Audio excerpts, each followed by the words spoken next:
बिस्मिल्लाहिर्रहमानिर्रहीम। अस्सलाम वालेकुम। इनसाइड स्टोरी के साथ मैं मोहसिन बिलाल। फवाद चौधरी का ज़ब्त जवाब दे गया। वो आपदीदा हो गए, अपने जज्बात पर काबू ना रख पाए जब काशिफ अब्बासी ने उनके बच्चों के मुतालिक और छापे के मुतालिक और जेल में गुजरी रातों के मुतालिक सवाल किया तो आपदीदा हो गए। एक फितरी सा अमल है।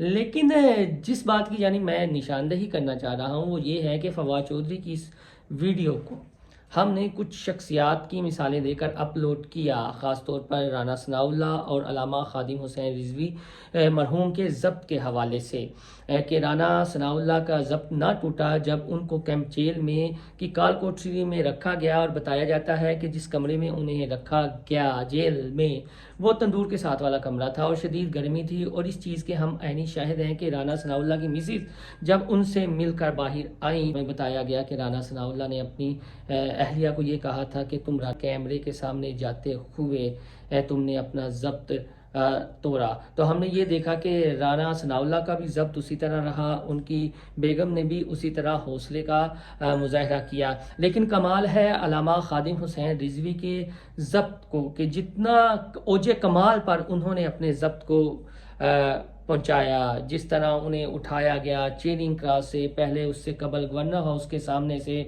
और CIA के मॉडल टाउन थाने में रखा गया, लेकिन वो अपने नज़रिए से टस से मस ना हुए और जिस तरह की सोबतें उन्हें बर्दाश्त करना पड़ी उस चीज़ के भी हम ऐनी शाहिद हैं। उसके अलावा सेनेटर मुशाहिदुल्लाह खान मरहूम की भी तकरीर ऑन रिकॉर्ड है सेनेट में कि जब उन्होंने ये कहा कि जब आप पकड़े जाएंगे तो आपके आंसू पूछने वाला कोई नहीं, तो आपके आंसू पूरा करने वाला कोई नहीं होगा। तो इसी तरह आसिफ अली जरदारी ने भी कौमी असम्बली में तकरीर की थी और ये कहा था कि हमने बड़ी नैब देखी, बड़ी हवालात देखी, बड़ी जेलें देखी, लेकिन वो वक्त क्या होगा कि जब आप पकड़े जाएंगे वो मनाजर देखने वाले होंगे। तो चाहे शहबाज गिल हों, आज़म सवाती हों, जमील फ़ारूकी एंकर हों या फवाद चौधरी हों। फवाद चौधरी इमरान खान के बाद PTI में सबसे मकबूल तरीन लीडर हैं, लेकिन उनका ज़ब्त भी जवाब दे गया। शेख रशीद हों, वो बड़ी बातें करते थे, उनका भी ज़ब्त जो है वो जवाब दे गया। कुछ लब्बैक के दोस्तों ने मुझे ये कहा कि आपने अपनी पोस्ट में हाफिज़ साद हुसैन रिजवी जो अब अमीर हैं लब्बैक के, उनका जिक्र नहीं किया। वो भी इतने माह जेल की काल कोठरी में रहे, लेकिन वो भी अपने नज़रिए से टस से मस नहीं हुए, उन्होंने भी कमाल ज़ब्त का मुजाहरा किया। तो यकीनन ये रेफरेंस भी हमें दे देना चाहिए था, लेकिन वो ट्विटर पर जब हम लिखते हैं तो अल्फाज एक ख़ास हद तक होते हैं, जुमले भी लिखे जा सकते हैं, लेकिन वो फिर ट्रेंड में चीज़ नहीं आती या उस तरह वो।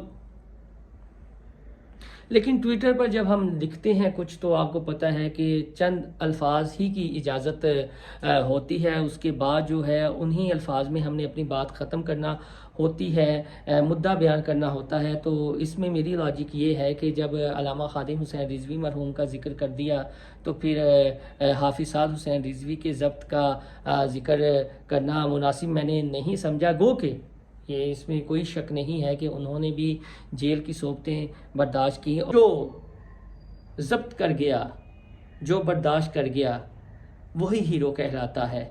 और जिसके आंसू बह गए, जिसका ज़ब्त टूट गया, वो चाहे जितना बड़ा लीडर हो वो उस कैटेगरी में शुमार नहीं होता। ये वक्त जब इमरान खान पर आएगा तो तब देखते हैं कि उनका ज़ब्त कितना बरकरार रहता है। तो अपने फीडबैक से ज़रूर आगाह कीजिएगा। मेरा क्लियर करने का या बताने का मकसद ये था कि अपने अपने वो क्या कहते हैं सर्कल से निकल कर भी चीज़ों को देखें ताकि तकाबली जायज़ा लें और फिर अपना पॉइंट ऑफ व्यू या नज़रिया बनाएं। अंधी तकलीद और नफ़रत भी बज़ा औक़ात इंसान की आँखों को या अक्ल पर जो है वो पट्टी बांध देती है। अल्लाह हाफिज़।